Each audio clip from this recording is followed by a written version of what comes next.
Hi guys, yan, may activities siyang apo ko, yan, nagko-color siya. Okay, kukulayan daw niya yung nest. Tingnan nyo guys, paano siya magkulay. Apo ko 4 years old yan.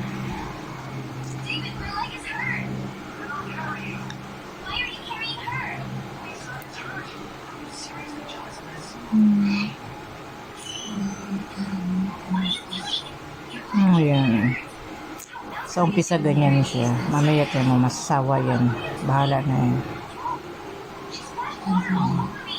Oh, diba?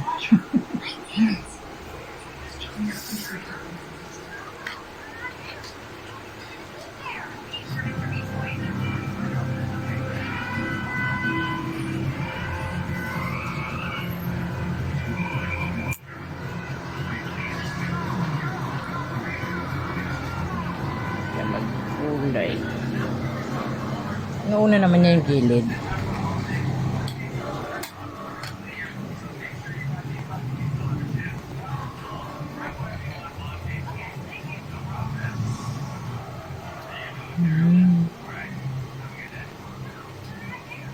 Ganyan. Para sa gitna, ganyan na yan. O, diba? Ayan siya.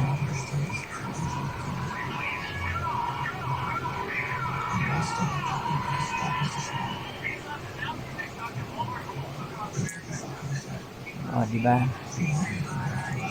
Ganyan siya magkulay. Tapos daw siya. Dahon naman.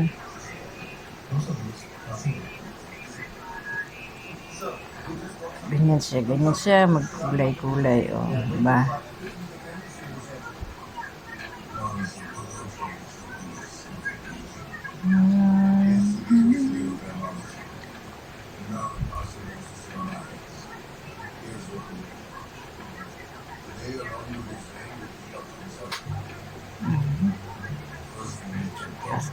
Ayan, kulay. Uumpisa ulit ako nito. Alaga ng ako, magtuturo. Imbis na dapat graduate na ako. Umpisa na naman. Ayan. Yan ngayon ang aking trabaho. Kaya hindi na ako babalik ulit sa ibang bansa. Dahil yan, sa apo ko, walang magbabantay. Ako naman ang magbabantay ngayon.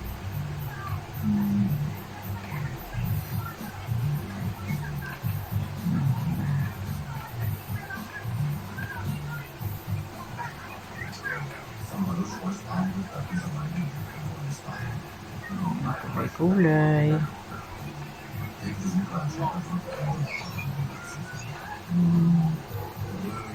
Saan naman ngayon? Nagtitrace naman siya. Trace. Nagtitrace ng letter N. Trace. Trace.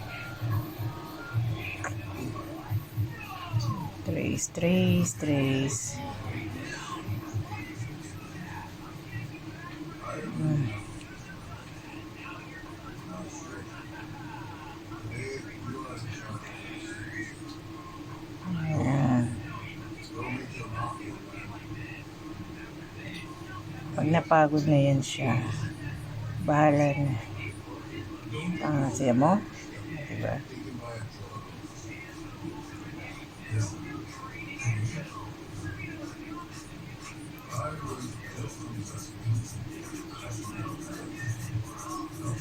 Yan. Pagod na daw yan siya, pagod na.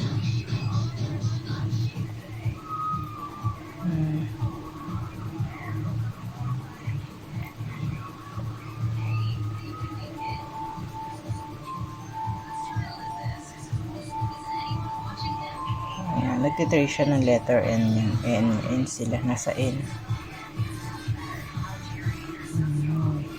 Pag trace, okay. Pero pag wala nang i-trace yan, yung gagawa na sila sarili yan. Bahala na siya na magagawa. Ayan. Pagod na siya. Ganyan na ang trabaho ko, guys. Ang mag-ano ng apo. Back to zero ako. Yun lang, guys. Salamat.